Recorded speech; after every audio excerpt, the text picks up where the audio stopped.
Une fois qu'on apprend qu'on est atteint du cancer de la prostate, l'important, en ce qui me concerne, c'est d'en parler, même si ce n'était pas mon premier réflexe. Tu sais, la chose la plus difficile, c'est sortir l'homme de son cocon et de l'envoyer tout de suite passer des tests. Va te faire spotter ta prostate, c'est pas mal. Ça me frustre de voir qu'on est trop orgueilleux pour le faire, tu sais. Le cancer de la prostate, c'est le cancer le plus prévalent chez les hommes. Il y a un homme sur 7 qui est atteint du cancer de la prostate. Faites le tour de vos connaissances. C'est certain que vous allez trouver des gens qui l'ont eu. Juste ces chiffres-là devraient sonner l'alarme. Pour aider dans la campagne, j'ai tout de suite pensé à tous les hommes qui ont plus de 40 ans dans ma vie que je voudrais pas perdre. Et ça m'a fait peur. We need to, take it as a serious matter. Do regular checkups. Don't get your ego or pride in the way. Je pense qu'il ne faut pas avoir peur, puis il faut oser aller consulter parce que c'est de cette façon-là qu'on va garder nos hommes le plus longtemps avec nous autres. Même si on n'est pas touché la femme nécessairement, ça peut toucher notre famille. Il faut faire la recherche, il faut que les gens comprennent ce qu'il y en est, comment réagir en tant que conjoint. Si on va avoir une communauté vivante puis responsable, il faut que la communauté s'engage, il faut que les gens se posent la question « Que puis-je faire? » J'aimerais vous inviter à participer à un événement annuel qui s'appelle Novembre. Pendant le mois de novembre, je vous invite à le porter, le nœud papillon, même les filles. Je trouve que c'est un beau symbole de solidarité, tout simplement. Donc moi, j'ai envie de l'intégrer à ma garde-robe. Vous allez voir, c'est un nœud qui est extrêmement confortable. Il est doux, doudou. Il est comme un genre de satin. Bref, portez-le. If you see the bow ties, it should be a reminder about the significance of prostate cancer and that we could save a life together.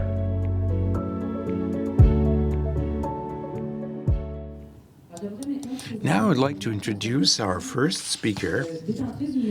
She holds a master's degree in sexology with a counseling concentration for the University of Quebec and Montreal. Renée Pichette has been a clinical sexologist and a psychotherapist specializing in oncology at the University of Montreal Hospital Centre, the CHUM, since 2008. She ensures a sexological follow-up with patients and their partners, and she's also involved in several interdisciplinary teams in oncology, including oncological urology, and she's acquired expertise in the evaluation of sexual disorders linked with cancer and their treatment. Moreover, she does teaching, supervision, and continuous education with physicians and care staff in the oncology department on the importance of addressing sex in the care trajectory and with groups interested in the sexuality of people with cancer. Ms. Pichette is a founding member of the Professional Order of Sexologists of Quebec. Please welcome Renée Pichette. I'd like to thank Ms. Beauchemin, actually, and I'd like to thank Procure for giving us the opportunity of talking about a sensitive topic, sex and cancer, in a context of prostate cancer. Actually, tonight, our presentation will be based a lot on information and prevention. So we will give you some tools to allow you to discuss with your physician about various aspects of sexuality, which will allow you to continue to have a great quality, a great sex life.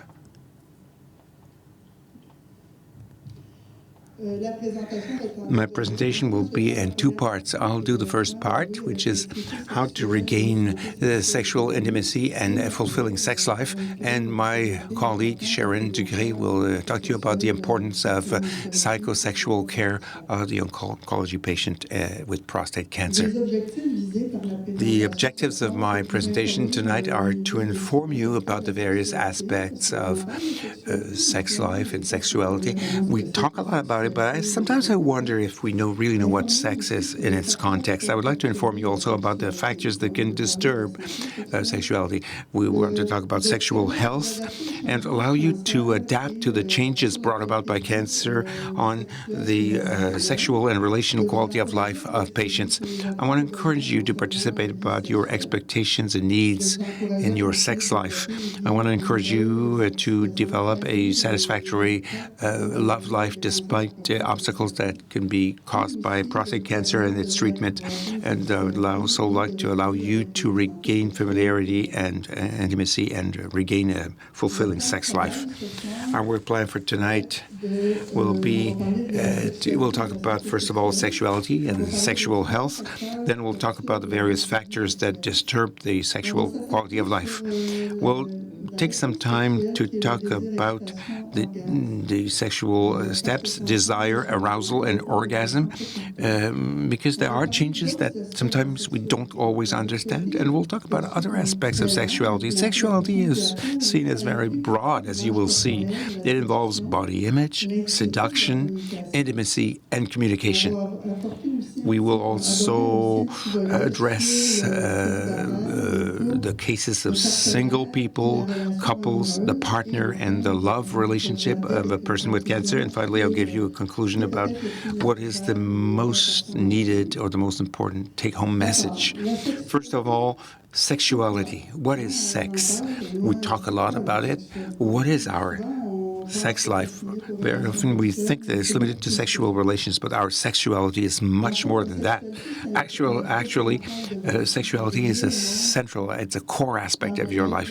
You've been born in being with a sex, a gender. It determines in your gender, masculine or feminine. It's built up of different components that are interrelated, including the sexual identity, masculinity, body image, behaviors, values, beliefs, attitudes. All this is part of sexuality. But it's also influenced by several factors. There are biological factors, for example. The erection is part of it. The penis is part of it. The prostate is part of this. So those are biological factors. There are psychological factors also which are linked with sexuality. The way we think about sex, there are cognitive factors too. There are affective, emotional factors, social factors also, depending on the region where you live, depending on the country, depending on the society in which you've grown up. We developed some knowledge about sexuality, which we integrate. There are cultural, moral, and spiritual aspects. If you remember, at a certain time, the church had a great many things to say about the sex life of Quebecers. With the sexual revolutions, the deal has changed. It was a deal changer. But that impregnated and imbued the whole perception we had of sexuality. The most erogenous zone, the most erogenous area in a human being is the skin. So the skin, the touch, is the first zone where we can find to what extent we will let ourselves be approached by a person. So the skin, very often when you're in oncology, when you have treatment, you have the impression that you no longer have any sexuality or intimacy. That is the first contact to be kept in that context, touching. And the main sexual organ is the brain. Why the brain before anything else? Because it allows us to perceive ourselves as a sexual being. We are in our integrity as a man. It allows us to entertain sexual fantasies and thoughts, all this erotic imagery and with your imagination that feeds our interest for sex. It's also useful to send signals. The brain is there to send signals to the sex organs. It's intimately, closely linked with the production of testosterone, the right functioning of all the sexual organs. And the brain gives a sexual aspect to touch. So the first sexual organ is our brain, even before the rest of the sexual organs. A word about sexual health, because it's often the type of health that is the most affected when people come to oncology. What is sexual health? It's physical, mental, emotional, and societal well-being. So it's very broad. It means feeling good. It's not necessarily linked to the illness, to the disease. Yes, illness can affect sexual health, or a dysfunction can affect sexual health, yes.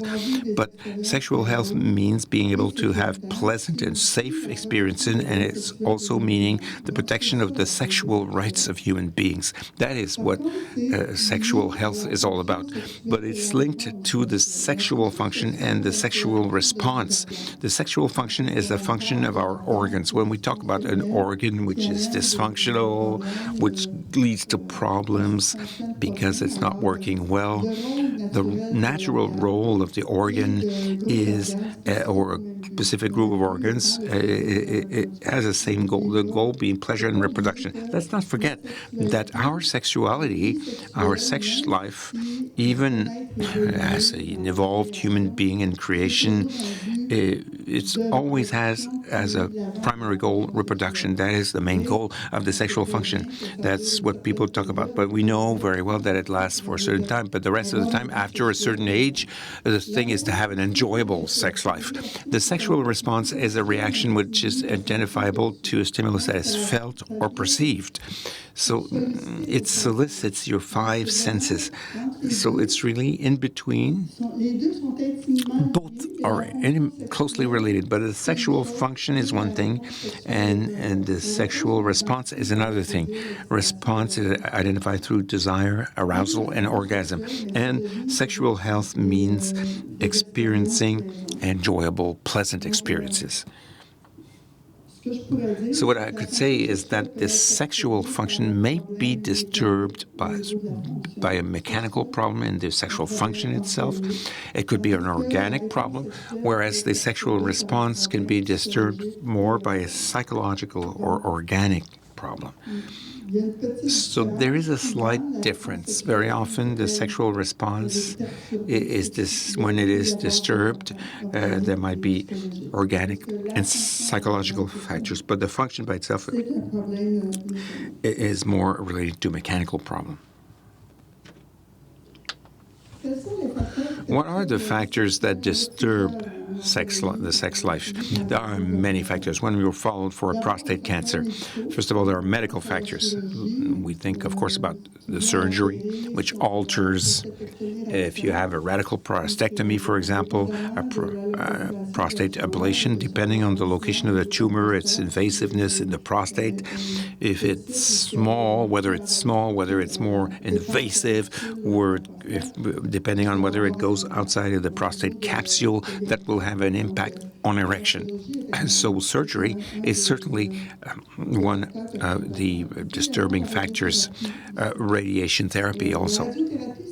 Radiation therapy or radiotherapy is not a process that will lead to an immediate reaction and will not necessarily disturb the sex life immediately. It evolves over time. When you start with the radiotherapy treatment, there could be problems with the sex life, but it's more over time, after 12 months, 6 months, or a year, that these problems will develop, very often due to what is called stenosis, which is a bit like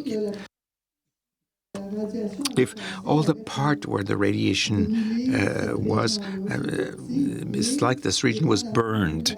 It's very small, but depending on where the radiation therapy, it could be very close to an erectile nerve, even if the nerve is still there, or even if there's been no surgery in the prostate. So it's a long-term thing. It's never something that is immediate. Chemotherapy can lead to problems with the sex life, especially because of side effects. When we talk about nausea, vomiting, when we talk about fatigue, generally that will have an impact. It doesn't make you feel like being intimate. It makes you want to be all by yourself in your bubble, and that's normal.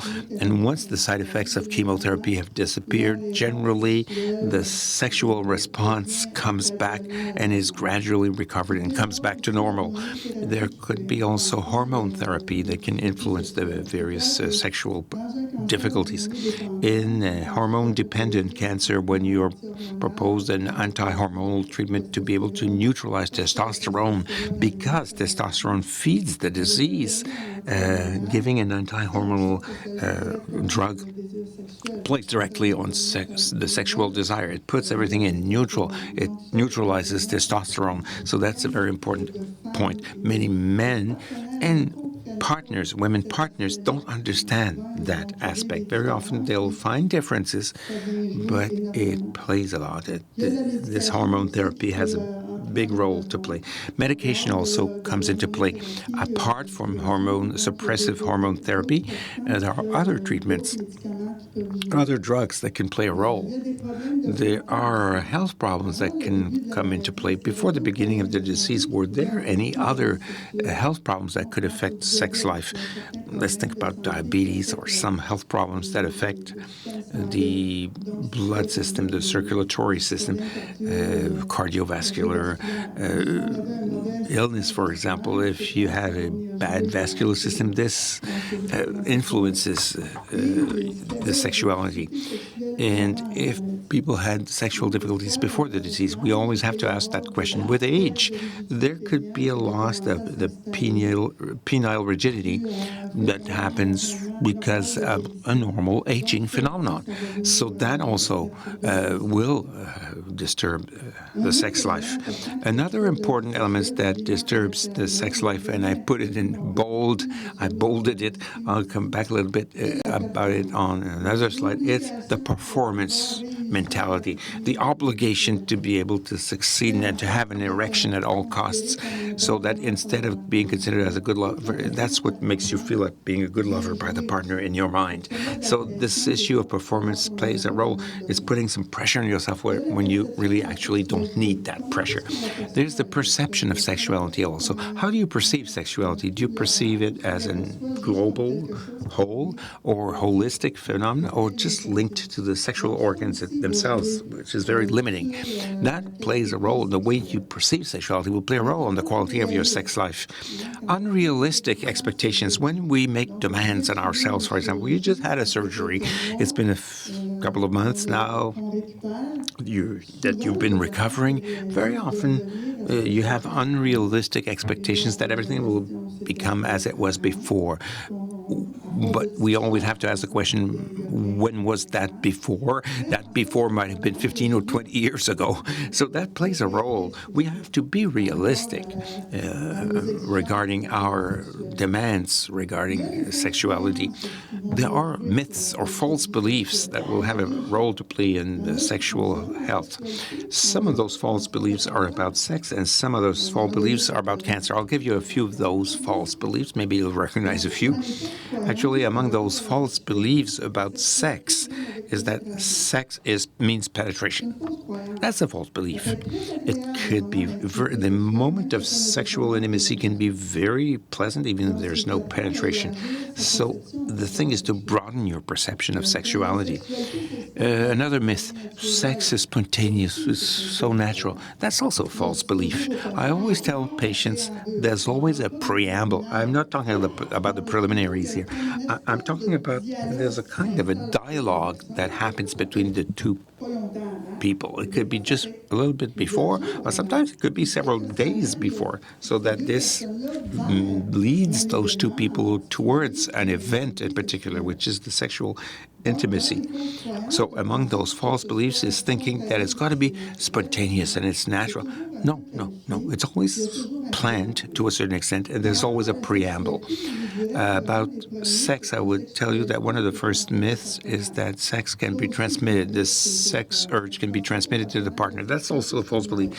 Sexuality cannot be sent or transmitted to the partner. It's associated with the HPV in the women because of cervical cancer. Believe me, when the HPV has caused the cancer, it's no longer a component. It's a disease. It's not contagious.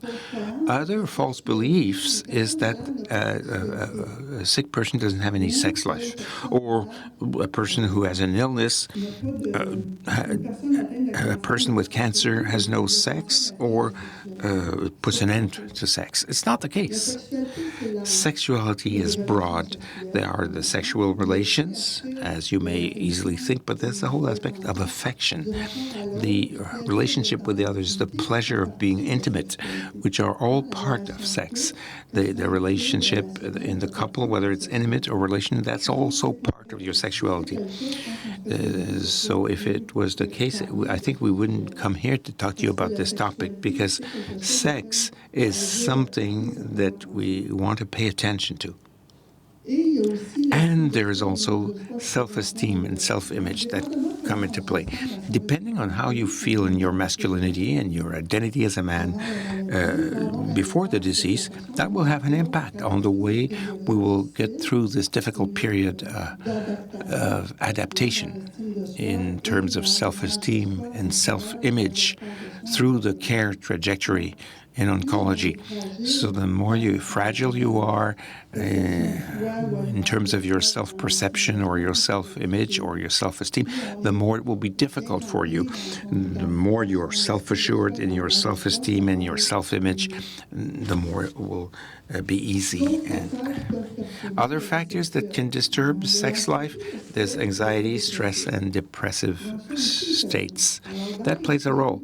In the weeks that follow the announcement of a diagnosis, it may happen that you don't feel like having any sex life. It can happen that the signals given by your partner don't tell you much, don't tempt you very much. The thing is to digest everything, the diagnosis, how am I going to be treated, will I get better, what type of cancer do I have? There's all kinds of things that go through your mind during that period. So those are factors that will disturb your sex life. You're more in your bubble, you're facing the other. There can be a feeling of guilt also. If you have that tendency to feel guilty about what happens to you, that will have an impact on the quality of your sex life, on the quality of your intimacy. For some men, there's the grieving paternity or fertility that will be hard to live. It's the same thing for women, whatever the age. When you put an end to this capacity of reproducing yourself, it's something, it's a bereavement. Some people have more difficulty to go through this bereavement. There can be communication difficulties in the couple. I'll come back to this, communication. It's an important element in what is to be done or to preserved in the couple when you're in oncology and undergoing treatment. Communication is a priority. There could be problems in terms of the quality of support given by the partner or the spouse. If you don't get good support and you feel like you're all by yourself getting through all that, it's more difficult for intimacy because you don't necessarily feel understood or you don't necessarily feel listened to. Conjugal conflicts is also something that will disturb the sex life. A couple that is already experiencing conflicts before the diagnosis and treatment, it's not the diagnosis and treatment that will bring back the quality of the relationship. I would say that even it might exacerbate those conflicts. And there's all kinds of other events that can disturb the sexual life in the context of prostate cancer. Desire, arousal, and orgasm. It's not totally as it was before. It's not as it used to be. There are things that changed once you've had your prostate diagnosis, and as we move ahead in the cancer treatments during the whole care trajectory, things change. The libido, the sex drive, I don't even feel like having sex. Sex drive. What are the causes of this reduction in the sex drive? Well, the main cause, as I said, is the hormone therapy, the suppressive hormone therapy to suppress the effect of testosterone, which increases prostate cancer in certain men. That hormone therapy plays directly on sexual desire. It is your testosterone that feeds your sex drive. When you bring it down to zero, clearly you don't feel like it anymore. There are some partners who say, well, he's not looking at me the same way. That might happen. That is very possible because it's not the same way of looking at the partner. There are things that change there. Men tell me, before that, when we walked on the street, I saw someone who was interesting to me and it fed my imaginary life, my sexual imagery. Now there's nothing that's happening. So the hormone therapy manages the disease, but it has also a very significant impact on sexual desire if we think about the sex drive, but there's something that can be done there. There are also other causes, as we said previously, anxiety and stress about the future. What will happen to me? Will I get through that? What will be the sequels? What is my future with this disease? There is fatigue that plays a role in sexual desire, and that is often linked to chemotherapy. When fatigue occurs, having sexual intimacy requires energy. When you don't have any energy, clearly that will play a role. A state of depression or depressive mood. If you're in a situation where you feel depressed, that will have an impact on your libido, on your sex drive. What I suggest here, if you feel depressed, see if it lasts a few days, more than 2 weeks, and it's not coming back, then I think it's worth it to consult so as to recover from that depression. It's normal after diagnosis to have a certain downward slope towards depression, but it's not normal that it should stay like that all the time, the depressive state. Pain also. Some men will feel pain when it hurts. You don't feel like it at all. So pain plays a role, and sometimes some medications also play a role. How can we improve that condition if we have less sex drive? How can we improve that? Well, we can identify what affects our sex drive. Could it be due to the drugs, to the medication? Is it because of pain? Is it my hormonal therapy that my doctor has given me, the injections that I get? There's a way to look at this and to analyze this and to understand all this. Share your concerns with your partner or spouse. It's important to share. It gives you the possibility to name the things, to put the name on the things that you have problems with. It relieves a little bit of the pressure. You shouldn't trust just the sex drive or the absence of a sex drive. Sharing with the partner or the spouse, even if that sexual drive is not there, very often the love relationship that exists in the couple may favor or foster sexual intimacy. There might not be any sex drive, but it could be very pleasant. As I said previously, sexuality is more than just sexual relations or just the sexual response. It's really how you are daily, how you are in your intimacy with your partner. You can use your erotic imagery also, or your little scenarios. Look at what used to work before to see if they still work. That could help to initiate some sexual intimacy. Then it could help your sex drive. And sometimes you can try to be inspired or influenced by the proposal of your partner or spouse. Let yourself be led rather than taking the initiative. Change the roles a little bit. Does you a lot of good. That could help the sex drive. I would tell you that communication in the couple is what will make it possible to improve that aspect of your sex life. Or to take it differently, if the sex drive is a bit reduced or countered by the suppressive hormonal therapy. Erection, I have it or I don't.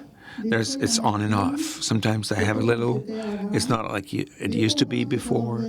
Sometimes you think it will come back. It goes up and then goes down again. What are the main causes? Well, one of the first in the prejudice against the erectile nerves through surgery or radiotherapy, or another health problem, either a vascular problem or diabetes. Sometimes it started before the cancer diagnosis, or it could be age also. Men and women get older, so your body ages. So possibly the sexual response might change with age. So those are the main causes that will affect erection. How can we improve a condition which sometimes destabilizes us? How can we do this? Well, share your concerns, your needs, your expectations with your spouse. Again, communication. Share this. mention it, talk about it. Live in the present moment, the here and now. It allows you to focus on pleasure and not on the difficulty of having an erection. So focus on caresses. As I said previously, the skin is the biggest erogenous zone we have. So caresses are never perceived the same way when you're a partner or compared to if you meet someone who's starting to stroke your back or your arm. It's a type of stroking, and if the stroking is a bit different, that will have an influence immediately. So in the skin, caresses, hugs, that can help to be part of the present moment, to come back to the here and now. Explore the various dimensions of sex. So don't just focus on your erection. Look at everything that is happening. Experience the present moment that is here, the here and now, and possibly sensuality will allow us to move towards something else, to discover something else when the erection is not there. Avoid focusing on erection at all costs. I'll come back to this. I have a slide which is really cute about that later on. Practice self-stimulation if the erectile nerves have been preserved. Very often after a surgery, when you meet with the urologist and you share with him or her that you might have erection problems after surgery, I see this with my urologists in my work environment, they'll give you either Viagra or Cialis, mostly continuous doses of Cialis in the weeks following surgery. Very often this is to make the erectile function work again.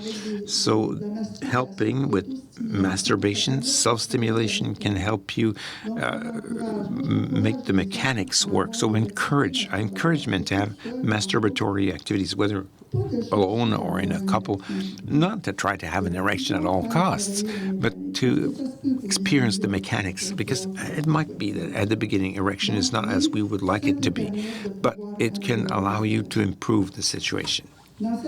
In some cases, talking about erectile dysfunction treatments with the partner, but also with the physician. So to find the best way to help you recover your erectile function. When we talk about hormonal therapy to neutralize testosterone, if that's the treatment you have, probably the doctor will not go to Viagra or Cialis. He will probably go to intracavernosal injections or maybe the vacuum pump. Why? Because Viagra and Cialis act on the same natural transmission ways for sexual response. So it's not going to work because those nerves have been cut. It's like the contact has been cut. But injections are mechanical. You don't need any sexual desire, and it can work. But it requires a certain training, and it's worth it to talk about it to your physician. This is what I was talking about earlier. When we talk about performance, focusing on performance, what I often tell my patients is performance is not always the best option in oncology after prostate cancer. Why? Because when you're in the performance mentality, you're in the mentality, I must satisfy my partner, my spouse, I've got to have an erection. So we're living in anxiety. If you remember at the beginning, what disturbs sex life, anxiety is part of that. So we try to control mentally our erections. It creates stress. So we add stress on top of anxiety. So that anxiety and stress, you're in a search for performance. It's got to work. Where is desire in all that? Where's pleasure? Where's the here and now? That's what is needed in order to be able to have a satisfactory erection. So we've got to be careful about that vicious circle so as not to fall in the trap, so as not to end up in the I must and mental control. So when you're told to live the present moment, put aside performance linked with erection in the sexual relations. Different treatments for erectile dysfunction exist. I'll name them to you, but what we always suggest is talk about it to your physician. I think that's more the medical aspect, but you can see that there are several things that can be done or addressed with your doctor. There's Viagra, Cialis, or Levitra. Actually, as I was saying earlier, Viagra and Levitra have almost the same mode of functioning. It lasts 4 hours. Cialis lasts a bit longer. That's why it's given as a prophylactic, because men take it every 3 days, and it can maintain the sex function or help recover the sex function. There's Muse. Muse is this little, can I show you? You can see it here. It's like kind of a little syringe or a little thing that is put inside your urethra with the friction. It's a little seed. It dissolves itself and it goes into the cavernosal bodies. There are the intracavernosal injections that are proposed. Intracavernosal injections require certain training, so you do this with the physician. It's like a form of a training course to find the way of giving yourself that injection and also the right dose. I always encourage partners to take that training and be there. Why? Because it could be part of intimacy. So the spouse can give the injection, but so it breaks less what we're expecting from that moment of intimacy. We integrate it rather than taking it as something separate. The vacuum pump also can be used. That's what you have here. It's a cylinder in which there is a kind of a pump where you remove the air so it makes blood flow into the penis. The penis swells, and once the penis is swollen enough, there is a plastic ring at the bottom, which is screwed to the bottom of the penis. It compresses the cavernosal bodies to keep blood in the penis. It's another way.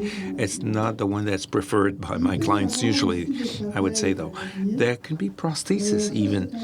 That's as a last resort. This is not something that will be offered right from the outset because it's a big surgery and you have to replace the cavernosal bodies by cylinders. I don't know if you can see them here. There are various types of prosthesis. This is something you have to discuss with your physician. I would involve the spouse or the partner in this type of thing, for this type of decision. There can be the Kegel exercises, holding urine when you're urinating. After surgery, there's a little bit of urinary incontinence. It's unpleasant. Yes, it's there very often because of the catheter which is put in place after post-surgery to allow the urethra to heal after surgery when your prostate has been removed. But certain men will develop a little bit of urinary incontinence. So doing Kegel exercises to hold your urine when you urinate and then release it, then it can help for some. If it doesn't work, there is a perineal re-education that exists in physiotherapy so as to recover your urinary incontinence. That's a specialization of physiotherapy which teaches men to contract your pelvis bottom. Not only women have this, so you can recover sometimes your urinary incontinence. So that could sometimes require other ways, but I think that once you can, most men can usually recover with those means. Orgasm, the climax in a post-surgery context or in a treatment context. Generally, the orgasm sensation, the climax is not affected. The sensation is there. The pelvic floor is still there. But what is not there is ejaculation. For those who have had a prostatectomy, when you remove the prostate and the seminal vesicles, most of the ejaculate is no longer there, and what goes from the testicles and goes up to the prostate stops at the place where the different channels have been cut. It's what I always call it's a vasectomy in high altitude. That's how I explain that to the patients. But the orgasm sensations, the climax sensations are there. It's possible, even even without erection, with touch, imaginary fantasies and caresses and strokes, allowing yourself to be in the here and now and let you go in what you feel and what you want to feel. The imagination is very strong. Erotic imagery and fantasies are very powerful. It can allow you to have orgasmic sensations. There are various types of orgasms. There are dry orgasms where you no longer have any ejaculation. There are orgasms where you have retrograde ejaculation. That's generally with men that have kept their prostate and have had different treatments. But the ejaculation, instead of going out through the normal way, will go into the bladder and will get out in the urine, which will cause a slightly foggy type of urine. It's the sperm which ends up in the urine. Then there are men that will have discomfort sensations linked with their orgasm, or sometimes it's temporary. It's not always permanent. It's just to get used to a new perception of orgasm without ejaculation. But orgasm is possible in the context of a radical prostatectomy or a prostate treatment. Body image, seduction, intimacy, and communication are also part of sexuality. Body image. What is body image? Actually, there are three aspects to your body image. There's the way you perceive yourself. Okay, you look at yourself in the mirror, but you don't see what's in the mirror. We have an idea of what we think we see in the mirror. So that's our personal perception of our body image. There's the real image, which is there, which is often perceived by others. And there's how others perceive me, apart from the real image. So how are we as an individual? How are we in our body image? But body image is also self-esteem, self-worth, and well-being. Well-being in your masculinity is the whole of the feelings, attitudes, memories, and experiences of your body. And it's the basis for identity. It identifies ourselves. It confirms us in our sexual identity and in our masculinity. Men and women have the same concerns about their body image, but they don't always express it in the same way.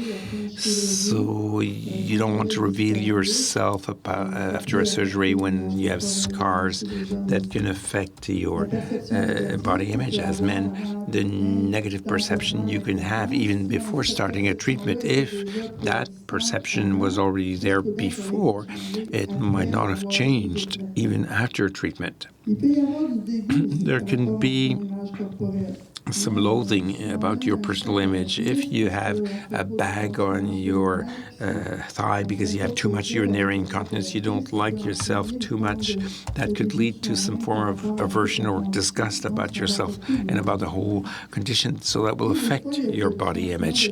And sometimes there's a feeling of no longer recognizing yourself as a man in your masculinity.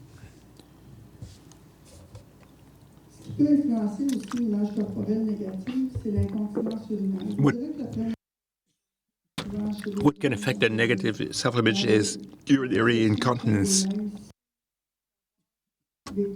What affects people about the perception they have of themselves is the consequences of their surgery. Urinary incontinence is often the first thing. There could be pain or fatigue, scars, weight taking. Some men take some weight with the hormonal treatments, so they don't like themselves so much in their body image. These men also can develop some gynecomastia.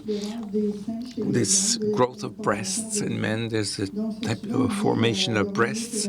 It's often linked with hormone therapy or to overweight. And there can be the self-perception of yourself before the disease that was maybe not very good. So the self-image, the body image, will play a role in the quality of the sex life of men. Seduction. There are three modes of seduction. There is the active mode, seducing, conquering. There is the passive mode. You want to be seduced, letting yourself be seduced by the others. So offering yourself to the temptation and the power of the other. And the receptive mode of feeling seductive, which is a privileged moment linked to self-esteem. Often what we note is that it's more the active mode which becomes affected by the cancer. But people can develop the receptive mode, feeling seductive in your day-to-day life. So in prostate cancer, very often, the thing is to tell yourself, how can I feel good in my body and my masculinity? And how can I feel receptive to what I receive and to what I give? Seduction is also part of your identity. It's based on social and cultural codes. Seduction is never innate. It comes with the environment in which you grow up or you live. There are specific codes for both sexes. Men and women don't seduce exactly in the same way. It's a means of communication. Seduction is a means of communication. It's part of the intimate relationship. Intimacy. Intimacy means taking time together. Why do I talk about intimacy? Because that's probably one of the things to value when you're in a care trajectory, when you've had the cancer diagnosis and you get into some events or things that will happen. Sometimes it could take a few months, sometimes it takes 12 to 18 months. So your care trajectory with surgeries and treatments, intimacy is something to be preserved. The thing is to take time together in the couple or with the partner. The thing is to open yourself to the other. Here we're talking again about communication, talking about what concerns you, what we're worried about, and trying to find out also what the other person is concerned about. You're always the person who is in the front. The partner or the spouse follows you. The less you talk in the couple, the further away they are behind you. More likely than not. When you have a situation XY that changes the deal completely, if the partner is not able to be informed, what happens is that she doesn't understand or he doesn't understand anything because he's too much behind you in your evolution. So talking to the other helps. Cultivate tenderness, nurture tenderness, all those little gestures of affection, nice words, little attentions. Sometimes in my office I ask, okay, what have you put aside in a couple of years that you would like to do before? Sometimes sending a little word or hugging the partner or giving a special attention to the other. That is something to be done. Again, it's part of your activity. It maintains the closeness in the relationship. Being good companions. What does that mean? Well, it means having concrete gestures, each of you, to meet certain needs, whether they're psychological or to address stressful situations and reduce anxiety. It allows you to be understood and to feel secure and to help the other. So being a good companion means forming a good team. The team is important when you're followed in oncology for prostate cancer. Being receptive also means understanding, is the form of recognition of what the other is and is living, is going through on both sides, not just on the side of the person with prostate cancer, not just for men, but the spouses also, the partners. It's important for them to be receptive. Calm the insecurity by listening, by getting closer, by talking to each other calmly, and by expressing confidence. There are stressful situations in some treatments or in some medical appointments. You know, when you go through your PSA and when you're expecting for your appointment to the doctor to find out whether your PSA went up or down or it stayed the same, sometimes it can take a couple of days before the blood sample and the visit to your doctor. And it's a situation that causes a lot of insecurity, a lot of stress. So being able to talk about this and to say, I feel anxious or I feel stressed about that can sometimes allow you to find ways of lightening up this situation. Mutual help. you often become in your relationship as a couple, you move from lover to helper. The fact of helping the other, sharing tasks, daily tasks, the chores, giving support, helps you maintain intimacy. Being engaged in the relationship. What does that mean? Well, it's intimacy between two people has to be fed and nurtured. It means investing yourself personally so that the couple will function. It's not just on one side. Even if you're sick, you have a prostate cancer, get involved. You're engaged in a relationship. When you have a spouse, a partner, you are engaged. So take part of this engagement upon yourself. Treat the other the same way you would wish to be treated. That means doing some role play, trying to put yourself in the other person's shoes, and okay, well, how would I like the other person to behave, or how should I behave towards the other? So being able to treat yourself the same way we would like to be treated. And intimacy. Intimacy is something that is built throughout the life of the couple. It's not something that is there and static. Intimacy evolves. So we have to be able to explore intimacy to bring the couple elsewhere or bring you elsewhere in regarding your sexuality in a context where the disease takes a lot of space. I would even say it can make you forget the disease when you focus on the relationship rather than on the various exams and tests, results. So you give place to intimacy. Communication now. Why do I have a slide about communication? Because it is essential. It is an essential element in the couple with the partners also, because you need to give information as you need the other to give you some information. If each remains in their own bubble, you don't understand each other and you misinterpret. What does silence lead to? Frustration, confusion, and misinterpretation. Being silent. Yeah, you can have times where you don't want to speak. Say it. When I'm ready, I'll be able to talk. But now, sometimes we can be more emotional about situation X, and we want to regain part of your composure to be able to explain it. That's normal. But staying in your own world, in your own bubble, isolated, means that there could be misinterpretation on the other person's part. The spouse cannot guess how you feel. It's not written on your forehead what you're going through, so you have to talk about it. What does the communication in the couple allows you to do? It allows you to share your emotions, your worries, and your needs. It allows you to clarify the unrealistic expectations and needs also.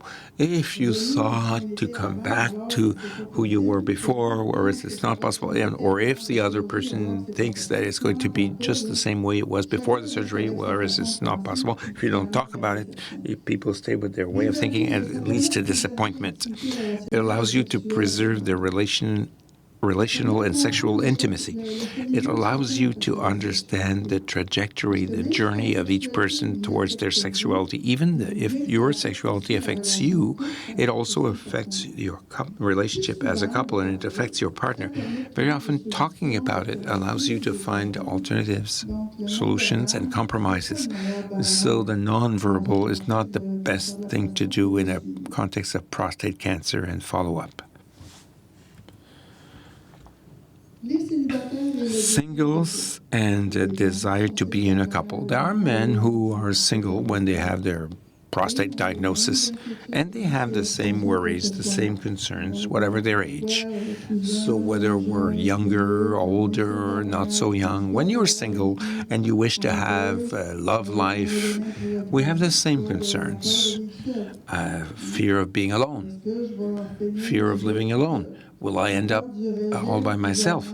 The fear of rejection, isolation, and prejudices. If I talk about the fact that I had prostate cancer, does it mean that the person I'm interested in will move away, will reject me? the fear of not being up to it. In a new relationship, it's something that develops, the fear of not being up to it. There are men who refuse to get into a relationship with another person because of that. Or the fear of revealing yourself. Those are all phenomena that happen with single people mostly. That's typical for singles. What comes into play in the choice of a partner is not how they have their sex and the way it's happening. That's not the main topic that comes into play. What is it? What is the other person's personality? Do I like her? Is that an interesting personality? How do I feel with that person? How is she? How is he? It's her personal and social values. Does she have the same personal and social values as I have? We're far from sex here. Do we have the same common interests? Sometimes we can have travels, sports activities. There's all kinds of things that come into play. Shows, books, reading. There's all kinds of things. I'm not in sex itself and life projects, life objectives. If we start our retirement and you meet someone, what are her life objectives regarding retirement and so on? So sexual relations are not the only criterion to form a couple. Yeah, sex has to be discussed at one point, but very often it's not what's going to harm the couple relationship. And when it doesn't work, it's because choices were made before. So we can't talk necessarily about rejection. We don't like everyone, and not everyone likes us either. We can't have affinities with everyone. So sexual relationship is not the first thing that is to be looked at when you decide to meet someone.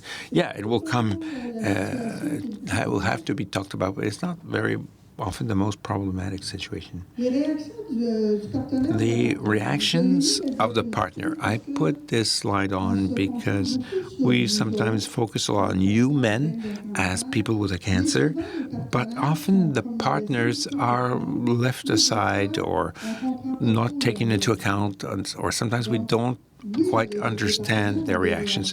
Yes, partners do have reactions in the context of a cancer diagnosis. First of all, there's lack of understanding. The doctor comes to you, gives you a little booklet, and read that at home. The partner will read it, but sometimes they don't understand.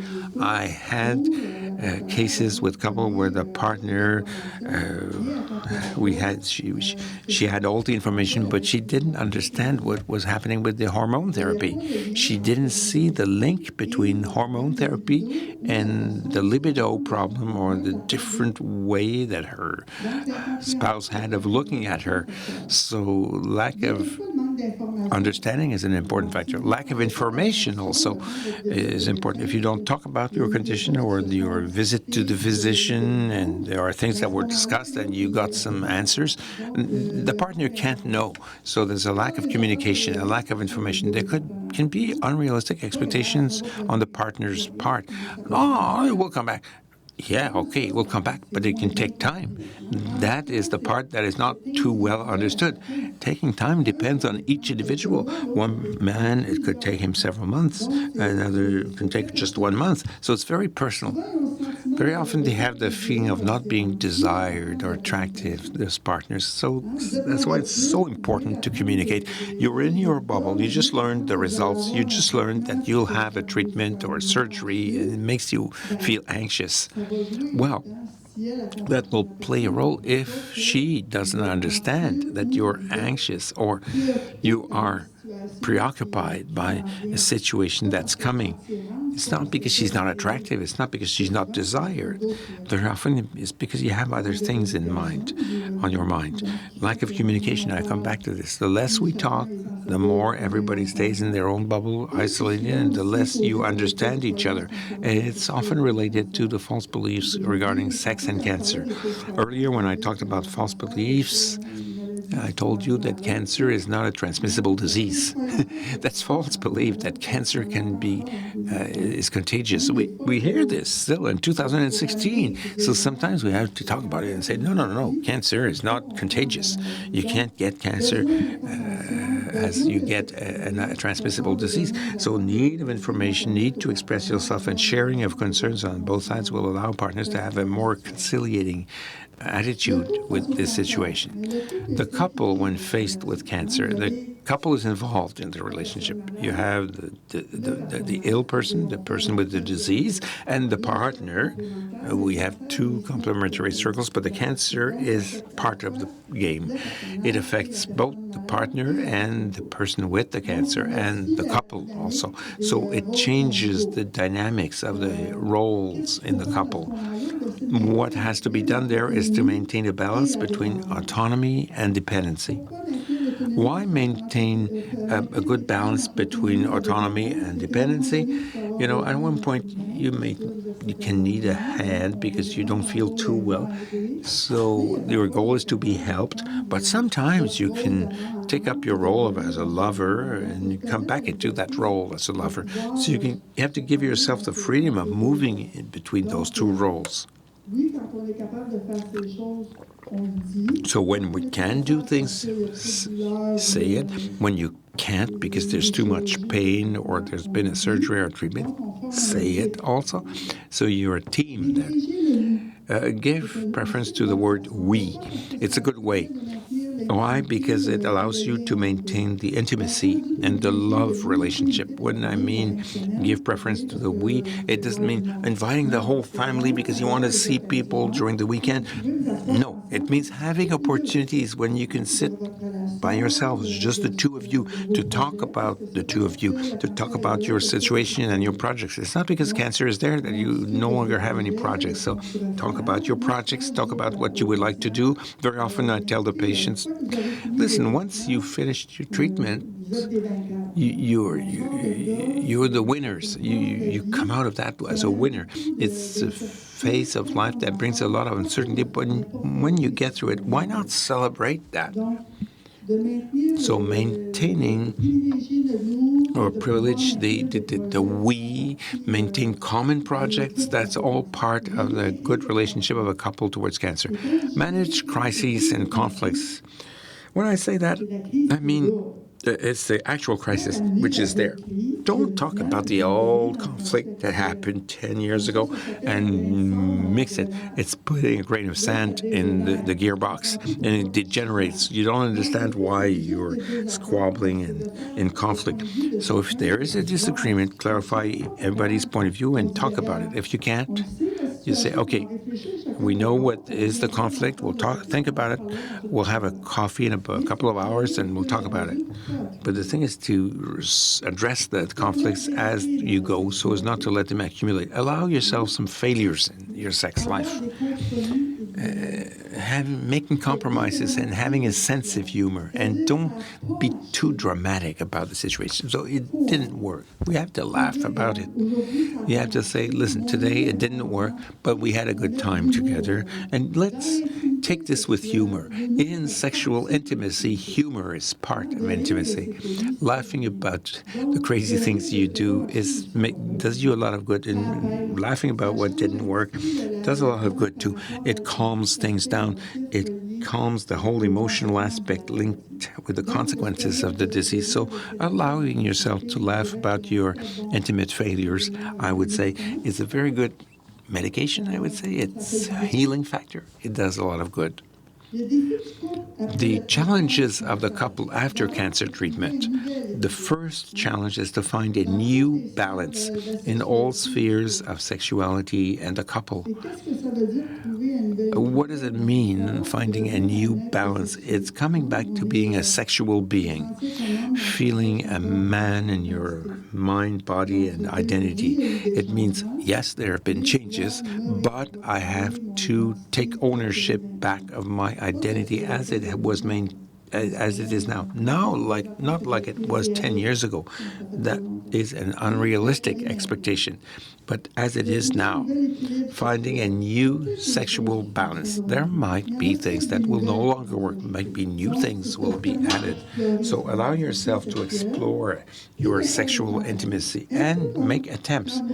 Try things out. A bit like when you get into a new relationship, the two partners don't necessarily know each other. They explore. Sometimes it works, sometimes it doesn't. Sometimes we laugh, or sometimes we say, no, let's forget about this. It's the same thing.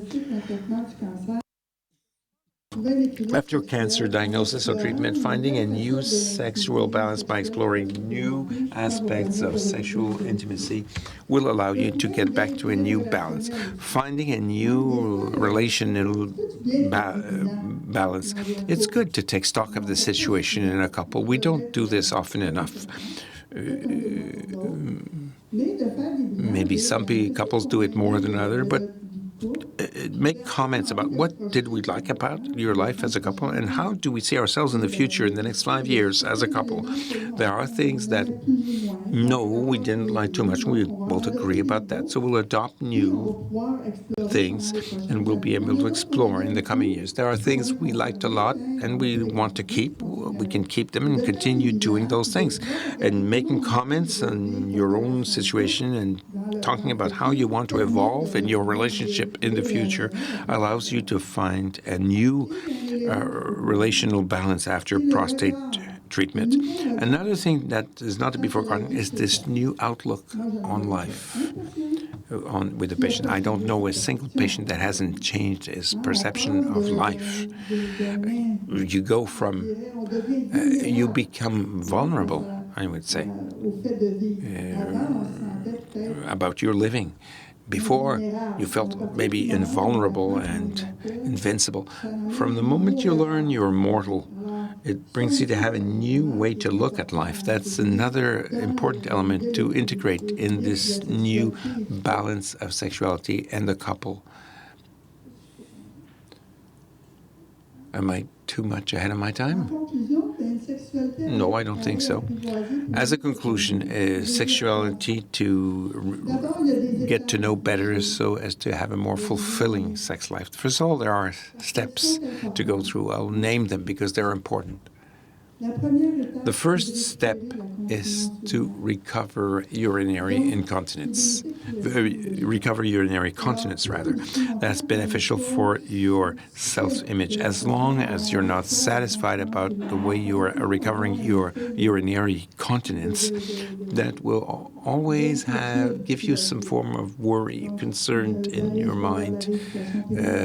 Use perineal re-education. Talk about this to your physician to recover as much as possible of your urinary continence. The second step is to find back gradually penile sensitivity. So masturbatory activities could be useful with or without drugs, with or without the partner or spouse. Getting back to this penile sensitivity. I'm not talking about erection. I'm just talking about the sensitivity here, because there are various steps. It can vary from one man to another. The third is to explore orgasm, the new climax that can be there following treatment, following surgery. How do I react in my sexuality? Very often I tell men, explore it first by yourselves. Masturbate. It allows you to see how you can integrate your sensitivity and how you can explore orgasm. So being able to do it by yourself is reassuring. Now, after that, when you get into intimacy as a couple, you can say a little bit more what you like, what you don't like so much, and what type of reaction you can expect at the time of the sexual relationship. The fourth step is to gradually recover the erection as much as possible. Yeah, it might come back totally or less rigid than before, less hard than before, or it might not be sufficient. But you taking control a bit more about your sexual health will allow you to know where you are and will allow you to ask the right questions, to have the right tools, to have a satisfactory quality of sex life. having a passive expectation and waiting attitude is counterproductive. So be careful about that. Being defeatist about your sex life, well, clearly, if you think that way, the impact it might not be what you're expecting. So the more you're involved in your recovery, we talk a lot about patient partners today, but with sex, it's the same thing. Being involved, do things, question, so that you'll find the right tools and the right ways to recover. Maintain sexual intimacy. As I explained earlier, that is the first relationship you have before sexual relationships. That's what allows you to maintain the link. That's important. And the support of the spouse or partner is also very important because it plays a role in the recovery of your sex life. So communication with the spouse or partner will allow you, the two of you, to find solutions. And often, just by yourself, you wouldn't be able to find those solutions because you don't have the other person's point of view. So it's easier to do it, the two of you, rather than all by yourself. Get fulfilled. In spite of everything, it's getting familiar with yourself. It's getting familiar with your new sexuality. It's making room for sensuality. I think a lot of men discover sensuality from the moment that there are changes in their sexual functions. Sometimes it might require to review our priorities, both in terms of relations or sex. Be in the here and now, in the present moment, in the intimacy. Don't forget my vicious circle. It doesn't help to think about the past or the future because it maintains anxiety. So being in the here and now will allow you to access all kinds of sensations that you didn't pay attention to before. Touching, caresses, strokes, erotic imagery. There's all kinds of things that can be explored. And, for God's sake, make room for humor. Humor is something that does the most good. It allows you to relax, to find yourself again in intimacy, and it helps to release the emotions that are sometimes too strong. I put here a couple of reading suggestions that you could be of interest to you. There's the book Sex and 60, which is it's in French, by the way. The title is in English, but it's a book for people who are 60 and over. Similarly, for the book Il n'y a pas d'âge pour s'aimer. Il n'y a pas d'âge pour s'aimer is focusing a lot on sensuality, intimacy, so it allows you to discover other aspects of sex that you put aside because you were just targeting performance. There is Le Nouveau Traité des Caresses, a new treaty about strokes and caresses by the same author. It's also a book where he talks a lot about sexuality, kissing, touching. It's pretty surprising. It's a very good little book. I always tell patients, read it, put Post-its in the places where you would like the other partner to read. So it's a good discussion topic in the relationship. There is the book Partners in Passion, Partenaires dans la Passion. It's a book that talks about sexuality and it talks about all the aspects of the relationship between the affective, the emotional aspects. And there's finally a little book here that's called Le Couple Heureux. The happy couples have their own secrets. Les couples heureux ont leurs secrets. The 7 secrets of couples. It's part of a clinical therapy and couple therapy, and it gives you, in this document, there's a little book. There are questionnaires. I tell my patients, photocopy this book for you, another photocopy for your spouse or partner. Try to answer each on your own side, and then compare the answers. You'd be surprised. So it allows you to talk about the relationship in the couple. Thank you.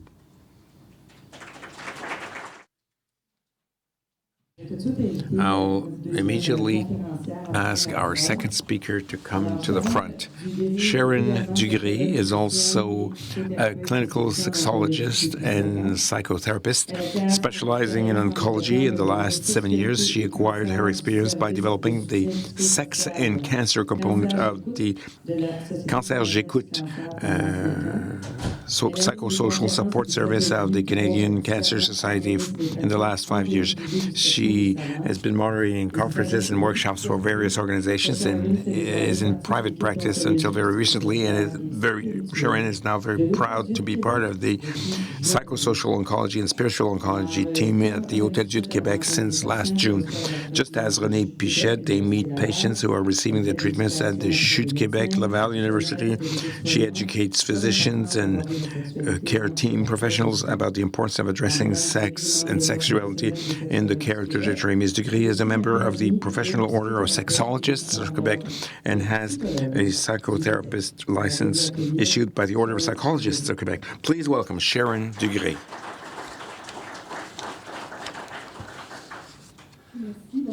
Thank you. Good evening to you all. I hope you're having a good, enjoyable evening so far. Yes? I'm going to talk to you about the importance of the psychosexual care, psychosexual patient care. What I want to talk to you about is to talk to you about how important it is to do that psychosexual care as early as possible, about the side effects of treatments on sexuality, and encourage you to address sex in your care team, and also to inform yourselves about what the clinical sexologist or the clinical sexual oncologist, what she can do for you. My plan is, do we talk or not about sex? Should we talk about it? What is sexological patient care? How can you address sexuality with your care team? I'll give you some questions which you could ask. And also, specifically, what is the role of the clinical sexologist, the clinical oncological sexologist? And I want to tell you how you can access a sexologist.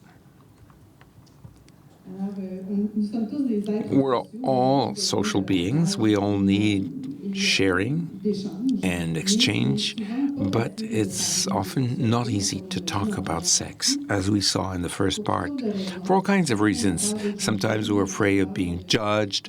We're afraid of what you say will be used against us, or simply because we think that we're going to say is not worthy of interest. So we'll decide maybe not to speak. But if there is one thing to remember about my presentation, which will be brief tonight, is the importance of daring to speak about yourself, daring to speak about sex with your care team. Because if you talk about your concerns and preoccupations, it means you're helping your team to better help you. So doing it with one professional in your team that you trust, and otherwise do it with a clinical sexologist specializing in oncology if you have access to such a person in your care team. Are you a person who's afraid of talking about yourself? You're afraid of embarrassing others and make them feel embarrassed? You avoid any person-to-person contact so as not to have to tell anything to anyone? Or you do small talk so as to conceal who you really are? No, it's important to speak about it, because the prostate cancer is the cancer that is the most often diagnosed in men in Canada, and the majority are between men which are between 60 and 69 years of age. So it's a period during which sex is still an important issue. Sexual disorders are at the first rank of quality of life alterations after treatment, and quality of life is very often diminished in the diagnostic phase when you receive your diagnosis and at the beginning of the treatment, but tends to improve over time, usually. But sex can suffer a persistent deterioration, as we also saw. And if we think about all cancers, your sex life remains disturbed 2 years after diagnosis in 2/3 of the cases. So it's a very large proportion. And the psychosexual patient care integrates any information and evaluation that we can give you as indispensable elements in your care. Alterations of the erectile and sexual function require as a very early treatment and care. The time around diagnosis is not the most favorable to talk about your sex life, because you're receiving all kinds of information. You're more in a survival mode. But the more you wait, the more difficult it is to recover your sexual function. So sexual patient care has to be discussed with the patient pretty quickly with your care team. because any delay can limit your chances to regain a satisfactory sex life. What are the goals of this sexual patient care is to consider sexuality as being an integral part of life during the whole care trajectory and even after treatment, even several years after treatment. Consider sexual health as a fundamental right for each person affected by cancer, and offering sexological and sex therapy intervention services by a sexologist to your patients and their partners. How do we concretely address sex with your care team if you're a person who has difficulty expressing your needs and expectations or sharing your emotions? Very often you wait. You wait until the physician or someone from the care team will ask us a question about our sex life. And sometimes it's the care team that's waiting for the patient to talk about their concerns. Oh, I'm waiting for him to talk about me. Oh, I'm waiting for her to talk about it. Professionals can hesitate for all kinds of reasons because they don't want to invade the intimacy of their patients. But they might say to themselves, well, if the patient is not talking about it, it's because there's no concern, so I'm not going to talk about it. And on the other hand, men are often more reserved than women in talking about their concerns about sexuality or general concerns. So that there's no real interaction, there's no dialogue in your care team and the patient. And we saw also that the partners don't want to attract the attention from the care that you're receiving as a man. So very often partners are very discreet, reserved, and they don't talk about their concerns, but they do have concerns. So talking about your sexual health gives you better chances to coping with your prostate cancer. But why is it still so difficult in 2016 to talk about sex? Because it's a topic that is full of myths, prejudices, and taboos. Some people might say, oh, if I talk about my difficulties, it's going to be worse. If the care team is not talking about it, it must not be important then. Or persons with illnesses don't have any sex life, which is something that was addressed by Renée in the first part. Or some people might say, oh, if I regain my sexual activities, maybe I will spend energy that I should involve in healing. Or I might be at risk of relapse in my cancer if I start having an active sex life too early. Or men who have sexual relations with other men can hesitate to talk about their sexual orientation or their sexual preferences with their care team. And what will people think at my age? Some patients say that to us. Or another myth is consulting a sexologist is not for me, because it's pretty new. Sexo-oncology, sexual oncology is a new field, having clinical sexologists integrated into the oncology care team. It's something new. Examples of questions which you could ask to your care team: what are the main side effects on sex of the treatments that you're offering me? Are those side effects permanent or temporary? What can I do to mitigate side effects? What are the risks of having incontinence, erectile dysfunction, or rectal pain problems? How will the various treatments influence my quality of sex life? May I have sexual relations, and how much time do I have to wait? Or who should I talk to about my concerns regarding my sexual health? Can some members of the care team help me? Is there any sexological support available for my partner or my spouse? And what are the helping resources? The role of the sexologist generally is in a private practice as part of a community or government organization. Could be either one. Has a master's degree in clinical sexology or a license as a psychotherapist issued by the Order of Psychologists of Quebec, and has to be a member in good standing of the Professional Order of Sexologists of Quebec, as Renée and I tonight. And our role is to evaluate the sexual functioning, the sexual development, evaluate sexual disorders, and support people in recovering their sexual health, and carry out interventions to encourage a better sexual balance. But those interventions are really targeted interventions, personalized according to your needs. So it's always case by case.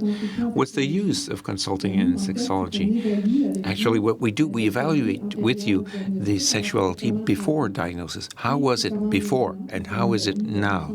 So we evaluate the current erectile function and the general sexual response, desire, arousal, orgasm, sexual satisfaction, erectile capacity. We try to understand together the place that erection is taking in your sex life. We highlight some sexual difficulties in the partners because the partners are often too more self-effaced or in the background. But when we have them in our office, we're glad to find out what are their concerns. Those women or men, do they already have sexual difficulties that could come into play in what you're experiencing right now?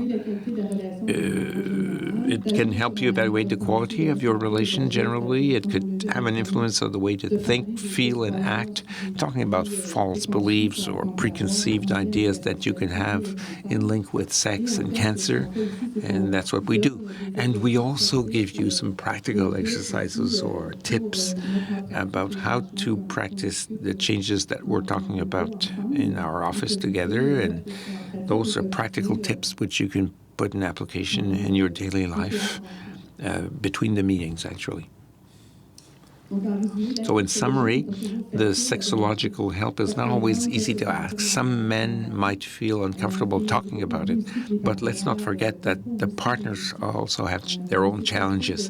But it's possible to regain a satisfactory sex life, and it's all even essential for some people to regain their identity and get through the disease. Patient care about their sexual concerns is just as important as all the other types of care. I think it's got to be integrated. You shouldn't feel embarrassed to talk about your sexual concerns because it's a concern which is at the heart of prostate cancer. The role of the clinical sexologist is primary in your accompaniment and your support. Don't hesitate to consult a sexologist if you have the chance to have access to a sexologist in your hospital environment. So dare speak about your sex life. To consult a sexologist, tonight there is Renée for patients who are followed at the CHUM in Montreal. You can have access to Renée Pichette. And for patients that are followed at the CHU de Québec, since June you can have access to my services. As far as I'm concerned, you can make a personal request at the Secretariat of the Psycho-Oncology Department to have a consultation with me or go through your care team. And there's also the Professional Order of Sexologists, the OPSQ. So either in private practice, you can also access a sexologist in a private practice if you don't have access to a sexologist or an oncological sexologist in your hospital environment. There's also private offices where you can have access to a sexologist. So I would like to thank you. Let's move on to the question period.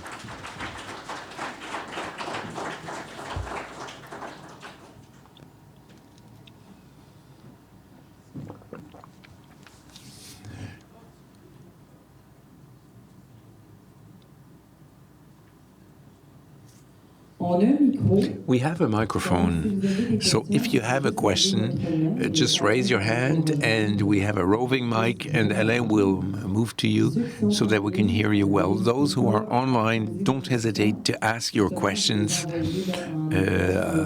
by pressing the Ask a Question button. We will receive your questions and we'll be able to read them. So, voila, don't hesitate to ask questions.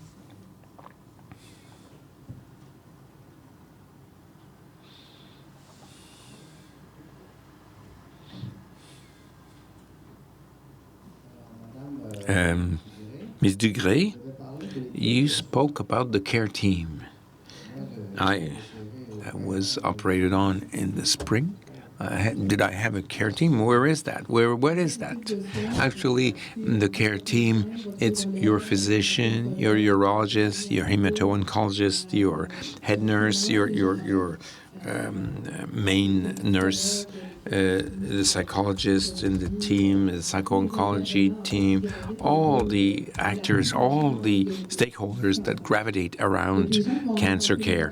There are people some people meet more professionals, some less.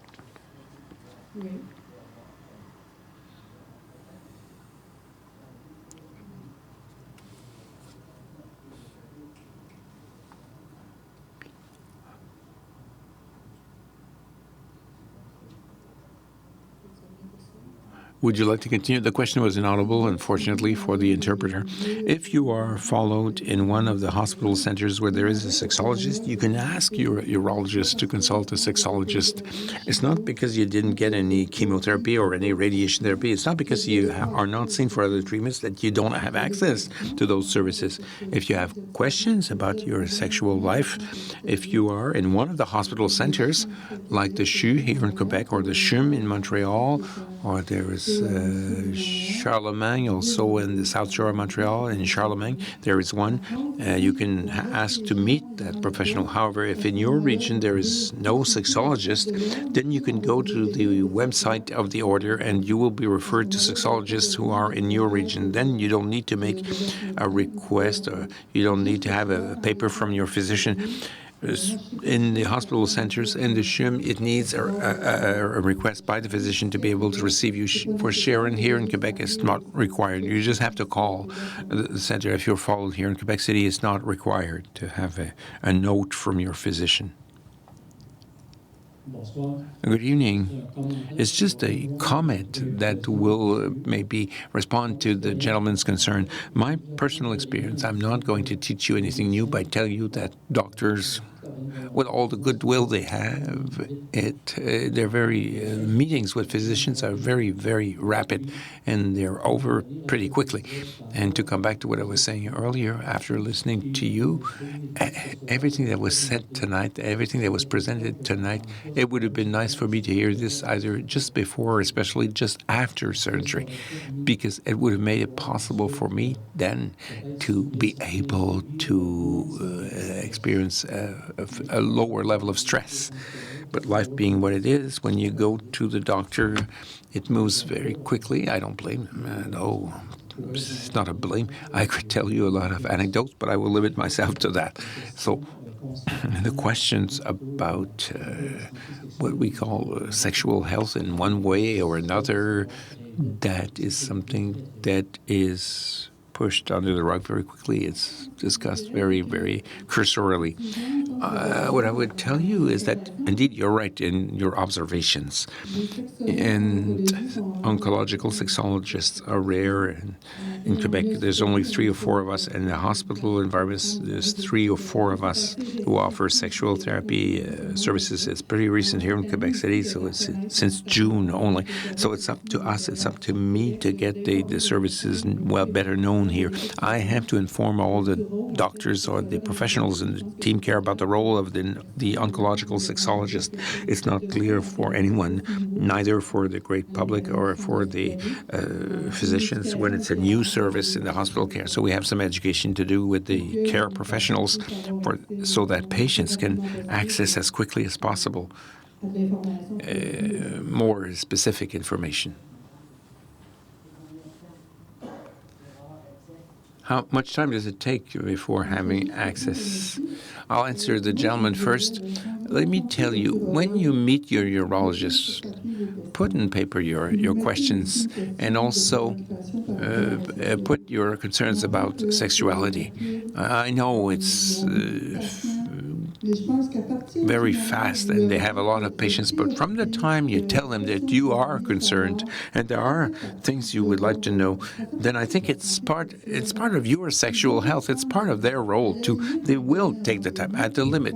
They will give you another appointment to be able to talk about this aspect. If he or she doesn't have any time, ask him if there's a professional in their care environment. If there is one, ask them to refer you, but put it on your list of questions when you meet your doctor, because your physician, very often, it's just a few minutes, you do the examination, we check the medication, we look at how the treatment went, then we move on to the next phase. But it's still worth it to try and to ask the question.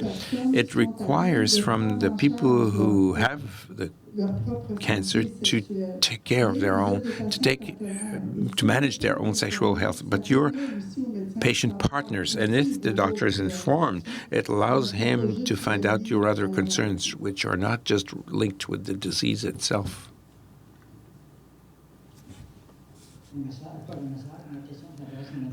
My question is for Ms. Dugré. What is the waiting time before seeing a sexologist at the Hôtel Dieu de Québec? How many years? Oh, it's not a number of years. It's a number of weeks or days. Listen, it depends. It's not a matter of years. As I said, that service has been offered only recently, so we are really structuring the demand at this point. We're at that stage, but the first thing is to do the application with the psycho-oncology secretariat, and it's pretty fast. It's not a matter of years. I have a question, too, for people who are in the area of Sherbrooke. Do you have any colleagues at the CHUM of Sherbrooke? And same thing for the McGill Health Center. Do you have any colleagues there? In Sherbrooke, I'm not sure. I think you have to ask. Sometimes there might be some sexologists that are attached as external professionals to whom they will refer. I'm not too sure. At the CHUM, there is, the MUHC, there is no sexologist. At the McGill University Hospital Center, it's mostly psychologists in those environments that will take care of sexual health, but there are no sexual sexologists at the CHUM as we have here at the CHU. At the McGill University Health Center, at the MUHC, there are no sexologists. Any other questions? Questions from the internet? We have a partner who is writing about her spouse who is under hormone treatment, and when the question was asked to the urologist, about whether he could have sexual relations, the answer was not really. So the question is, the person who is under a hormone treatment, can he really have a sex life? He can have a sex life if he's not aiming for the same interests as he had before. When you have a hormone treatment, clearly it affects the sexual desire, the sex drive. It takes sex drive to have an erection and an orgasm.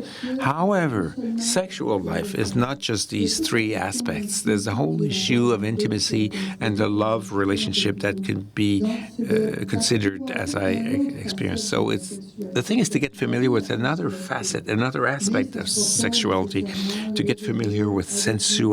But it's not going to be desire with arousal, erection, and an orgasm. Okay, I'll move on to another question. Someone would like to know a bit more about the MUSE, M-U-S-E, and the intracavernosal penis injection. That is very medical. That should be discussed with the doctor. Let's say it's something to be looked at.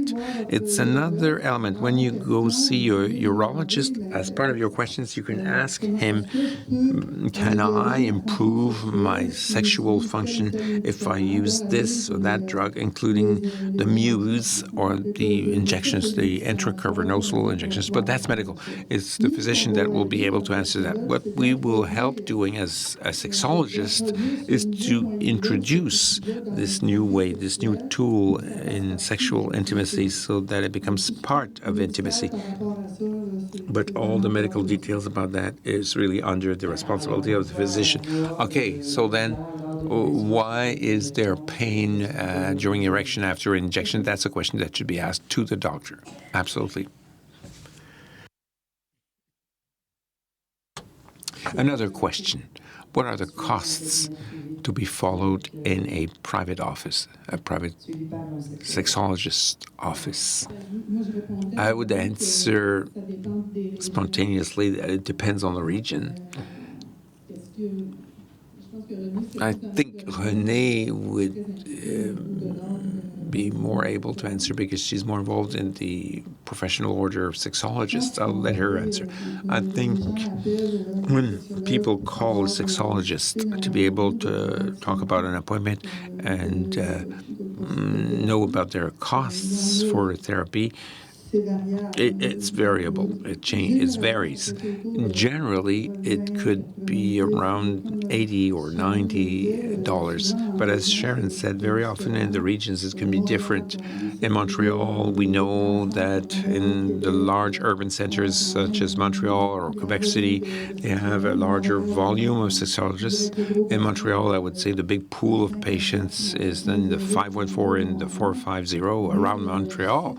But that's something to be discussed. It can be discussed with the care professional when you have the right to shop around for your sexologist.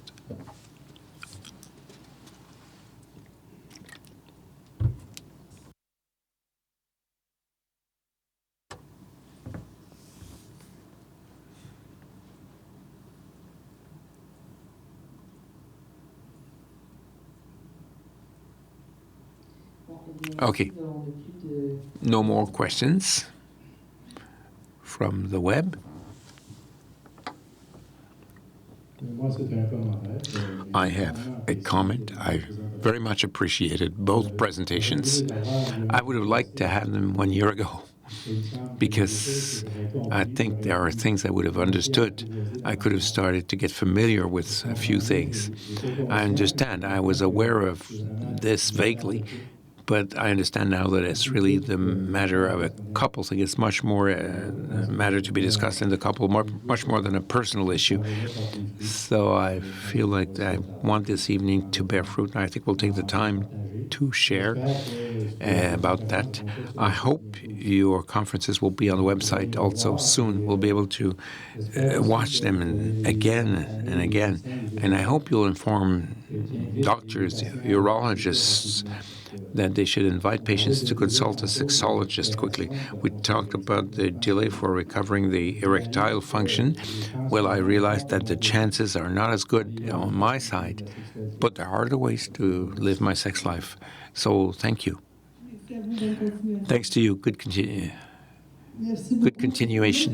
Thank you. Thank you. I just want to tell you, I've been at the CHUM for 9 years. And at the beginning, yes, there's a lot of information that you can get from the professionals because it's fruitful. When I come to an interdisciplinary care team meeting, we have patients to refer to you. And it becomes part of the culture eventually, but it takes some time. We just have to be patient. I also have a comment. It's my second cancer in 2 years. And if I compare with the first one, the first time I had my cancer, I had a main nurse that I talked about, and I was offered the help of a psychologist individually and group meetings too. At the beginning, I accepted to have those group meetings. And I very much appreciated those meetings, which took place just a few months after my radiotherapy and chemotherapy treatments. I don't know if this can apply. There are still some managing nurses, and with those managing nurses, you wouldn't get those types of questions 1 or 2 years after the fact for follow-up. At the CHUM, we have after cancer workshops offered to patients. Once the patients have completed their radiotherapy or chemotherapy treatments, they can attend workshops, and that's one of the best moments for patients to meet various health professionals. So it's 7 consecutive weeks of workshops. So 7 different professionals who talk about all the aspects linked with quality of life, whether it's the overall quality of life or the sexual quality of life. Those are things which gradually will be implemented everywhere because it's part of the return to normal life. Yes, there are questions that people have about that. As Sharon said, though, we have sexologists we have had them for a very short time only. And we try to act on professionals to ask them to ask more questions about sexuality. So we hope that in the coming years that will give us the benefit of having more workshops develop or lectures like this one that will allow you to have the answers you're looking for. Good evening. I had a surgery at the CHUM in Montreal. I come from the Quebec City area, though. Does that disqualify me to consult here, a sexologist here? A very practical question because I'm resident here. Listen, I don't want to answer you just anything as my position is pretty recent here. I think we give preference to patients who are treated at the CHUM de Québec, but I think it would be worth it for us would be worth it for you to try to get the information personally to see if we can do something. Tonight I can't give you an answer very positively. Thank you. Otherwise, I would have to consult Ms. Pichette in Montreal. Oh, she's just too bad, but you'd have to go with her. Generally, I make sure that it should happen at the same time as your consultations with the urologist or the oncologist. I'm pretty flexible on that because I know we have a lot of patients who come from outside Montreal. And what we do when patients call to take their appointment with the doctor, then I tell them, call me after so that we can schedule an appointment on the same day. It's 2 appointments on the same day, but at least this travel is not just for one appointment. We can schedule it on the same day. Generally, I'm pretty easy on that. But as I understood, in the case of the CHUM, I have to get through my urologist. We work based on medical consultations, but you can ask your urologist or your managing nurse, if you have one, if you are followed in radio, oncology, or chemo, you can ask one of those professionals. It doesn't have to be the urologist. It's just that there's got to be a consultation request before I can receive you in my office. But it's pretty easy to get. Any professional who sees you actually can give you a referral. There's one point you haven't addressed. Is during the ejaculation, we lose some urine. I don't know if those are frequent cases or... I spoke a little bit about it to my urologist, but he says it will probably arrange over time and it will get back to normal. Do you often get patients who speak to you about this aspect? When I talked about the Kegel exercises and the perineal re-education, those are all means to improve urinary continence. When we talk about urinary continence, it means that you can be able not to lose your urine. Maybe ask your urologist to ask you for a consultation in perineal re-education. It was done. I would say that's one of the good ways of working on this, because then they can really teach you how to be able to detect the muscles that work so as to encourage urinary continence. But sometimes it can take some time. I don't have any urinary incontinence problem. That's been solved, but it's at the time of ejaculation only. There might be a little bit. Is it during orgasm, actually? Yeah, always. If it's not solved, I think Renée will say the same as I will. If it bothers you, there's always the condom, which we can suggest. But indeed, those are things that have been said to us, and certainly to Renée. Those are the problems that are being addressed. It's not something unusual. It's something we hear, yes. But it's not very frequent, apparently. It is difficult to say whether it's frequent or not. Some people address this issue pretty easily, but even with us, it's easier to address sexuality with us. Sometimes patients have more difficulty talking about that special condition, but wearing a condom in certain cases can make things easier. When I talk about the condom, there's condoms for women. There's the feminine condom that can make sexual relationships easier if the man has more difficulty wearing a condom. But the thing is to talk about it and talk about your partner. There's the female condom too. Talk to her about how comfortable she is with this. When we have a problem, we always wonder whether we can solve that problem mostly, because nobody seems to be able to give me an answer, even by going to the internet, whether this is going to be permanent or will it come back to normal. That's the main question I have. There is a good medical component in that. We have to understand that the sphincter, which prevents urine from going through, that sphincter it's been more affected during the surgery and the treatment, it might have more difficulty to contract. It could be a question of time. It could be a matter of time only. I said some people after 3 or 4 more months, it'll be okay. For others, it could be 6 months, 12 or 18 months. So you have to give yourself the time. I'm asked... Sorry? Okay. May I? On the web, asking if you do private practice. I have enough work at the CHUM, so no, I'm not doing any private practice. I stopped very recently. I don't know if I will resume. Okay. There are many questions that recur. It always boils down to the same question: how can we access a sexologist? I think you answered that question by saying talk about it to a member of your care team. I wish to repeat it because I still have 3 questions about that. So speak to your care team. Ask for a referral. Some people won't be able to afford a meeting with a sexologist, and they would like to have possible solution about what can they do to have a communication channel about sex with the spouse. The essential part is to raise the awareness of our organizations for developing that network. I worked with the Priority Cancer Quebec organization, which is an organization which represents people with cancer so as to produce reports or studies to the government.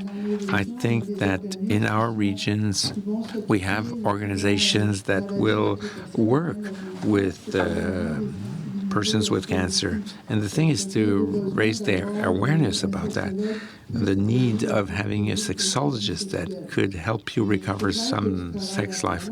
But there is a lot of work to be done. Let's be clear about that. We're in a period in which there are a number of cuts. Services are all being rehandled and modified in the health sphere, so we all feel insecure. But when we're not too sure, if you can phone the Order of Professional Sexologists of Quebec, can allow you to have access to a sexologist with a rate that is personalized and adapted, I would say. You have to see with them what's possible. Thank you.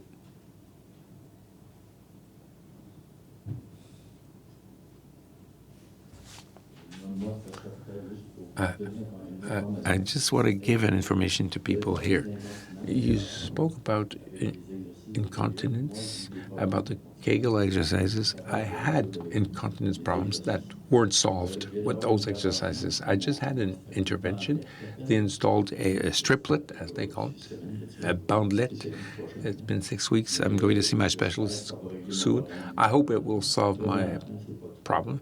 Currently, it's not totally solved, but there are adjustments to be made to this strip that she installed on me. So that's just what I wanted to say. Thank you.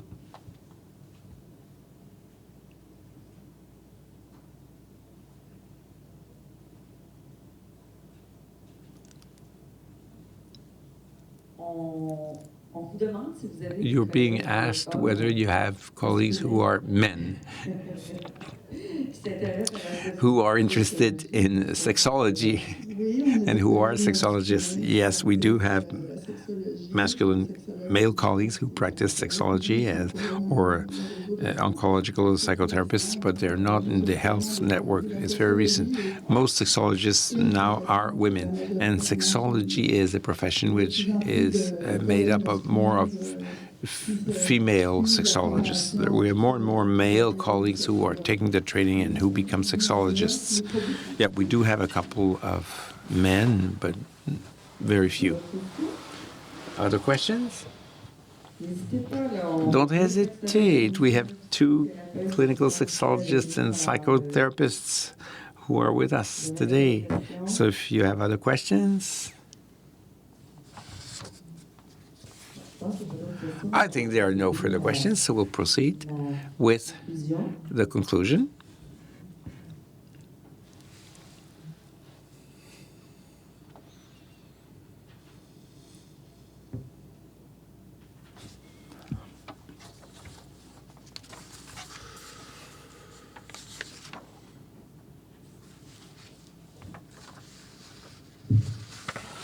That will conclude today's presentation, today's workshop. I would like to thank very much Renée, Pichette, and Sharon Dugré, who once again took of their valuable time to come and answer your questions and give you a presentation. I can tell you that tonight's presentation should be online on the Procure website from now until next week, before next week. Normally, the slides will also be made available. Actually, the slides will be available through the video conference because the camera was pointing to the presentation and filming the slides. If you have any other questions, don't hesitate. You can always contact our toll-free 1-855 line to talk to health professionals. In any case, any question that requires a more in-depth response, then I send them always to Renée Pichette and Sharon Dugré. It would give the answers to our nurses. So let's say we were well surrounded. Before leaving the room or the webcast, I would like you to take a few minutes to complete the survey. That's really what will make the difference in the choice of topics for our presentations. Don't use the bottom right button on your screen. Yes, there are a lot of questions about psychosexual care. For people who are online, please take the time before turning off your computer or leaving the webcast to fill out the online survey. So I thank you very much. It was a great session. Thank you. Very good questions. And what we noticed is that all the presentations which are on our YouTube website are being viewed by the thousands of times per year. So even if there are only 150 participants, counting people who attend in person and those who are online, for that topic, I can tell you right away that in the coming year, you will have easily 2,000 or 2,500 views, and that's why we're doing it. That's why we have a live webcast so that we can make it available to all. Thank you very much.